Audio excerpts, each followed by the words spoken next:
رغم أننا كنا حاضرين في الساحة. بالطبع هذا النظام الذي حارب اليسار بدهاء يحارب اليوم حركة 20 فبراير، يحارب أي إمكانية نهضة للقوى اليسارية والديمقراطية التي تأمل إلى إعادة البناء وإلى إعادة التأسيس. بالطبع دائما انطلاقا من مبادئ وقيم اليسار التي تعتمد تحرر الإنسان من كل أشكال الاستغلال والاستعباد، ولكن كذلك التي تأمل إلى تجديد الفكر، إلى تجديد أدوات الفعل، وإلى اتخاذ المبادرة كما قال ستيفان هيسل. ونحن بحاجة اليوم إلى أن نستفيد من كل هذه الثورة العلمية والتكنولوجيا التي أفرزها القرن الماضي وبداية هذا القرن 21 لكي نعي إلى أين يسير العالم حتى نفعل فيه ولا نكون دائما في ردة الفعل. ستيفان هيسل يقول: اليوم أكثر من أي وقت مضى يجب تقوية الوعي. إلى أين نريد أن نسير؟ إلى الديمقراطية، إلى احترام الحقوق، إلى الحرية، وهذا يتطلب تعبئة، وهذه التعبئة يجب أن تكون واسعة ويتطلب كذلك الانخراط.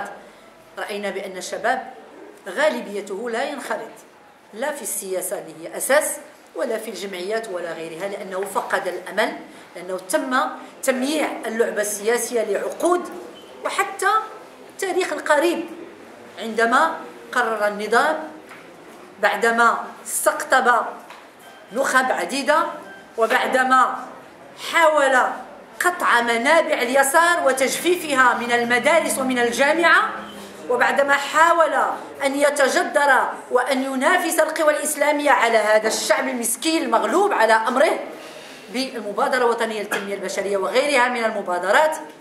فاليوم يجب أن نعي جيدا بأن قناع الخوف تم رفعه بطبيعة الحال بانتفاضة حركة 20 فبراير والقوى الداعمة لها. وبالمناسبة حركة 20 فبراير جاءت في إطار استمرارية للنضال، لم تسقط من السماء. هذا شباب عايش في المغرب وساير، ورغم أن ذلك كان من بعيد. نحن كنا نعاني من عدم إمكانيتنا لاستقطاب شباب وشابات، لكن اليوم هناك أمل في أن شباب واعي بإمكانه أن يلتحق بالأحزاب الديمقراطية، بالأحزاب اليسارية التي تحمل مشروعا حقيقيا للتغيير. شباب 20 فبراير كان له الفضل في رفع حجاب الخوف، يمكن أن نعبر هكذا، لكن نحن بحاجة إلى أكثر من رفع حجاب الخوف.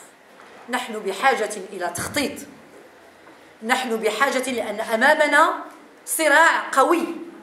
هناك نظام سياسي لا يريد ولا يؤمن بالديمقراطية الكاملة، هو يؤمن بالتغيير التدريجي كل 100 سنة، وهو يجتهد جاهدا على تمييع اللعبة السياسية، على استقطاب بالطبع نخب، على استمالة أحزاب كان الأجدى بها أن تكون إلى جانب الصف الديمقراطي. هي اليوم اختارت الصف المخزني بثقافته بمركزته لكل السلطات، المخزن السياسي، المخزن الاقتصادي، المخزن الديني الذي لا يترك أي هامش للتحرك. نحن أمام اختيار، هل اختيار الذي اليوم هو أمام الشباب أن ينحاز إلى نظام مخزني أو أن يتموقع مع تيارات سياسية رجعية أصولية، أم أن يخوض المعركة الصعبة ليست بالسهلة، معركة إعادة البناء وإعادة تأسيس التيار الديمقراطي والجبهة الديمقراطية، والتي لا يمكن أن تكون نواتها إلا إعادة بناء اليسار على أسس قوية وعلى أسس من الوضوح في المشروع ووضوح في الرؤية ووضوح في النضال. إذن اليوم نحن أمام ليس لنا اختيار بالطبع عندما نحلل بأن هذا النظام محافظ ولا يؤمن بالديمقراطية، وأمامه قوة تتشكل لها تجذر في المجتمع نظرا للأزمة الاجتماعية الخانقة، يتقوى بين هاتين القوتين هناك التيار الديمقراطي الذي يعرف تشتتا، الذي يعرف تفككا، الذي مع كل أسف بعد تجفيف منابع الجامعة التي كانت تغذي هذا التيار هو ضعيف اليوم، ولكن هناك إمكانية لتقوية هذا التيار الديمقراطي. كيف؟ أولا، البداية لا يمكن أن تكون إلا بداية تقوية الذات. تقوية الذات ليس بتجديد الفروع، كل هذا شيء مهم، أو فروع جهوية، ولكن الوضوح في المشروع. نحن كنا دائما نقول بأن المدخل الأساسي لتغيير هذا النظام السياسي في بلادنا والبناء للديمقراطية هو مدخل دستوري.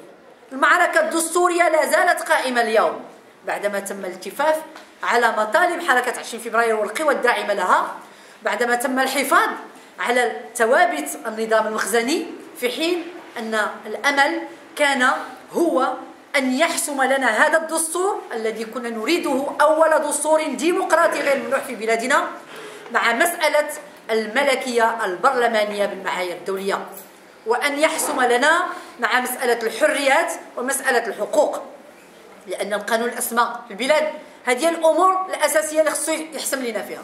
مع كل أسف